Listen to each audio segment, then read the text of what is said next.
के जो ताल्लुकात है ईरान के साथ बहुत अच्छे हैं और इंडिया ईरान के साथ एक मिसाली ताल्लुकात के साथ चल रहा है और तेल की जो ट्रेड है one of the leading country जो कि तेल की ट्रेड ईरान के साथ करे, India is one of them and India is neutral. India's External Affairs Minister Dr. S. Jaishankar spoke to the Iranian Foreign Minister on Sunday. Jaishankar said he had taken up the matter of the release of the 17 Indian crew members on board the MSC Aries. दोस्तों, Iran की जो Islamic revolutionary guard core IRG जिसे बोलते हैं, उसने एक ship को, एक वेसल को, कमर्शियल वेसल को, जो कि टेक्निकली पोर्चुगीज़ फ्लैग्ड है लेकिन उसके जो ओनर हैं वो इजरायली हैं, जिसके ऊपर 17 के करीब जो इंडियन नेशनल्स हैं वो उसके स्टाफ हैं, उसको पकड़ लिया है स्ट्रेट ऑफ हार्मोज में। को पलटवार करा इजराइल ने, इतना मारा मार मार के दुम्बा बना। उनके रिलेशनशिप उनके साथ है तो वो किसी किस्म के रिलेशनशिप में बिगाड़ नहीं चाहते। अब इसका रिएक्शन क्या आएगा जो सोचा जा सकता है, जिस पे भारत भी बहुत केयरफुल है। इसमें अगर इसको एस्केलेट होती है, रेड सी के अंदर जो तेल की आमतौर रफ्त है वो रुक सकती है। वो अपनी मिलिट्री या नेवी की जो इंस्टॉलेशंस बढ़ा रहा है या वहाँ पे अपनी नेवी को बूस्ट दे रहा है, तो क्यों दे रहा है, एक सवाल है ना। वो भाई इसीलिए दे रहा है क्योंकि वो समझते हैं कि हमें अपने एक जो सप्लाई चेन है या जो रूट है इसको सिक्योर। भारत ने भी बड़ा कैलकुलेटेड रिस्पॉन्ड दिया उसमें। उन्होंने क्योंकि उनके रिलेशनशिप चाह बहार के हवाले से ईरान के साथ हैं, उसके हवाले से साउथ चाइना सी में उनके रिलेशनशिप बहुत पुराने ईरान के साथ। गाई का एक नया दौर आएगा। भारत जो है उसमें ईरान से पहले ही तेल ले रहा है। यूरोपियन यूनियन और अमेरिका की आंखों में आंखें डालकर तेल ले रहा है, डंके की चोट पर तेल ले रहा है।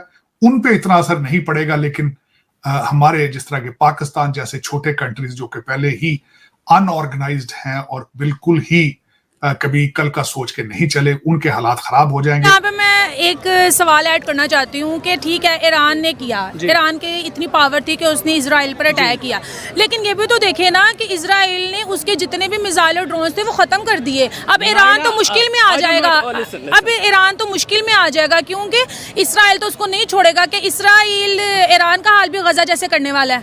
नहीं, मेरी बात सुनो, जो इसराइल है वो डिफेंस के लिहाज से बहुत ज्यादा स्ट्रॉन्ग है। इवन के वो जितनी भी जैसे अमेरिका हो गया, इंडिया हो गया, वो उनको भी अपने डिफेंस प्रोवाइड करता है। जय हिंद दोस्तों, तो इस वीडियो में बात हो रही ईरान ने जो शिप कब्जाया था इजराइल के किसी व्यक्ति का था, जो हो गई, अब वो भले इजराइल में रहता हो ना रहता हो, लेकिन उसे कब्जा कर लिया जो कि भारत आ रहा था। अब यहाँ पर देखिए उसमें 17 भारतीय भी थे, तो 17 भारतीय वापस आ जाएंगे और जो माल आ रहा था वो उस जिस शिप का मालिक था उसका थोड़ी था।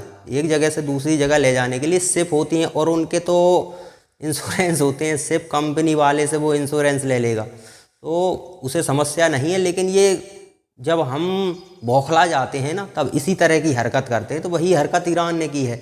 और ईरान से अब हालांकि भारत की अंदरूनी बातचीत चल रही होगी, कम से कम भारतीयों को तो छोड़ो आप आपको लग रहा है कि अब आपको कुटना ही कुटना है, आप चाहते ही हो पिटना, तो फिर भैया डायरेक्ट इजराइल से आपने संघर्ष कर ही लिया है, तो फिर अब आप निपट लीजिए उससे। लेकिन भारत को बीच में क्यों ला रहे हो?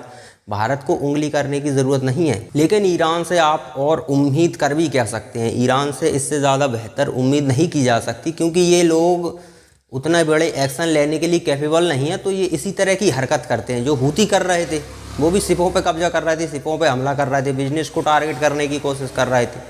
तो वही काम ये लोग कर रहे हैं, ईरान भी वही कर रहा है, उसके पाले हुए जो भाई लोग थे वो भी वही कर रहे हैं, वही ईरान कर रहा है। तो ईरान से आप ज़्यादा उम्मीद नहीं कर सकते।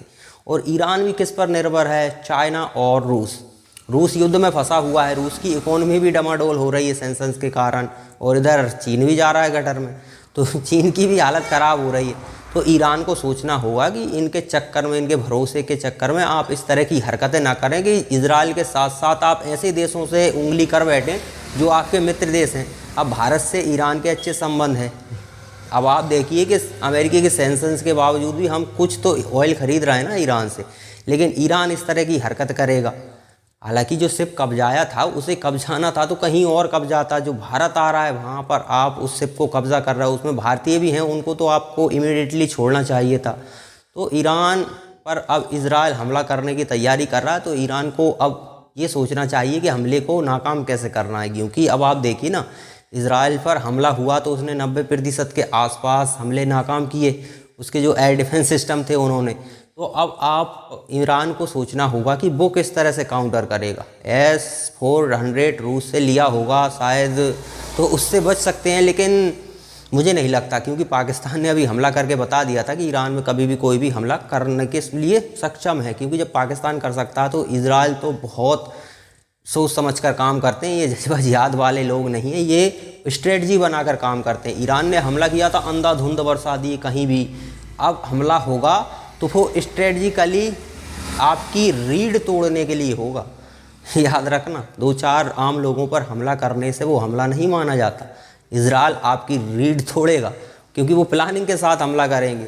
तो चलिए देखते हैं पाकिस्तान का मीडिया और आगे क्या कहता है। पाकिस्तान का मीडिया तो हालांकि ये कह रहा है कि 17 भारतीयों को तो ईरान को छोड़ना पड़ेगा, क्योंकि भारत से अच्छे संबंध छोड़ना ही पड़ेगा, क्योंकि अगर ईरान नहीं भी चाहेगा तो रूस के जरिए छुड़वा लेंगे।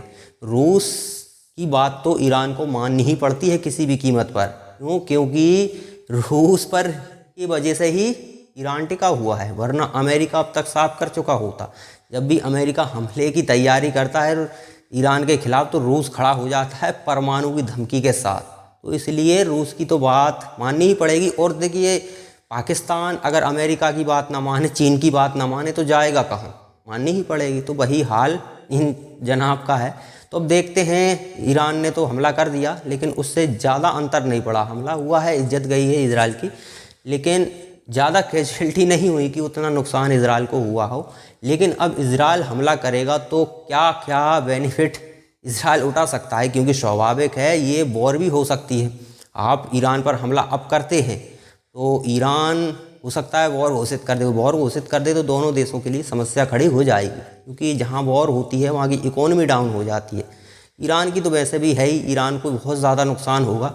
इजराइल अब देखते हैं कि सर्वाइव कर पाता है या नहीं, लेकिन समय थोड़ा गड़बड़ है और इसके लिए भारत भी कोशिश कर रहा है कि दोनों देशों को संयम बनाकर रखना चाहिए, क्योंकि युद्ध का समय नहीं है। युद्ध देशों को तबाह कर देता है, चाहे वो पावरफुल देश हो या कमज़ोर देश हो। अब रूस को देख लीजिए, रूस भी फिर भी इकोनॉमिक मामले में कमज़ोर हो ही रहा है ना थोड़ा बहुत।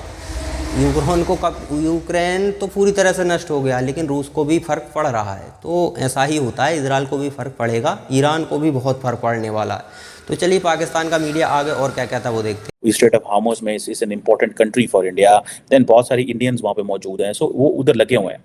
लेकिन क्वेश्चन ये है, अच्छा ईरान के साथ भी उनके बड़े अच्छे ताल्लुकात हैं, वो चाबहार में इन्वेस्टमेंट कर रहे हैं, बहुत कुछ कर रहे हैं। अब ये जो इस्लामिक रेवोल्यूशनरी गार्ड कोर है, जो नेवल फोर्स है जो इसका, ठीक है जी, वो जब कभी एक शिप को पकड़ेगा कभी दूसरी शिप को पकड़ेगा, तो वो टेक्निकली जो एनवायरनमेंट बनता है ना खित्ते के अंदर, वो कोई अच्छा नहीं बनेगा फिर। ठीक है, इंडिया को एक एडवांटेज जरूर मौजूद है, और वो ये एडवांटेज मौजूद है कि इंडिया टेक्निकली हर मुल्क के साथ अपने बायलैटरल रिलेशंस बहुत अच्छे रखता है। ठीक है, अब फॉर एग्जांपल इंडिया के ईरान से बहुत अच्छे ताल्लुकात हैं, और वो ताल्लुकात जो हैं वो ख़राब होने वाले नहीं है। इंडिया को ये एडवांटेज है कि इंडिया ईरान के साथ अच्छे ताल्लुकात रखता है, यूएई के साथ अच्छे ताल्लुकात आ रही। अब देखें, ये लंदन ओन्ड है, इजरायली इसका मालिक है, पोर्चुगीज फ्लैग्ड है, स्टाफ इसका इंडियन है, मतलब कितनी चीज़ें इसमें इन्वॉल्व हो गई हैं। और जो स्ट्रेटेजिक लोकेशन है वो स्टेट ऑफ हार्मोज है, ईरान ने इसको पकड़ा, कितने ममालिक, कितने एक्टर, कितनी नेशनैलिटीज इसमें इन्वॉल्व हो गई हैं।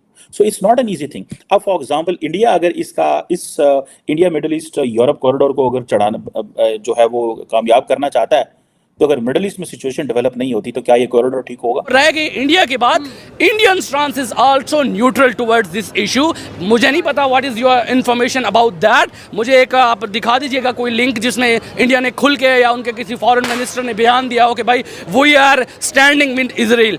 इंडिया ने इजराइल का साथ भाई नहीं देना। India as a neutral country, वो कोई उनके जो थिंक टैंक्स हैं वो इस चीज़ को समझते हैं, और ईरान के साथ उनके मिसाली ताल्लुकात है। इतनी सैंक्शंस के बावजूद इंडिया ने ईरान के साथ अपनी ट्रेड को बहाल रखा हुआ है, तो वो उनका एक स्टांस ये लग है, उनका एक मुद्दा ये लग है। आप जिस तरह उन्होंने तो नेल्सन मंडेला वाला एक बयान रखा हुआ है, उस जैसा एक सिनेरियो लो दुनिया को दिखाया। उन्होंने ये बावर कराया है अमेरिका को भी भाई कि ये ज़रूरी नहीं है कि जो आपके दुश्मन है आप उन्हें हमारा दुश्मन भी कंसीडर करने पर तुले हुए हो। ठीक है, इंडिया के जो ताल्लुकात है ईरान के साथ बहुत अच्छे हैं, और इंडिया ईरान के साथ एक मिसाली ताल्लुकात के साथ चल रहा है। और तेल की जो ट्रेड है, one of the leading country जो कि तेल की ट्रेड ईरान के साथ करे, India is one of them and India is neutral in this issue.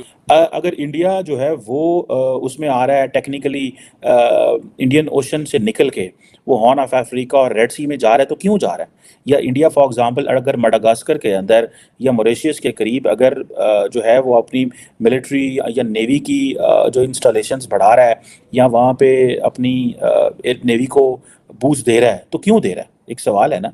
वो भाई इसीलिए दे रहा है क्योंकि वो समझते हैं कि हमें अपने एक जो सप्लाई चेन है या जो रूट है इसको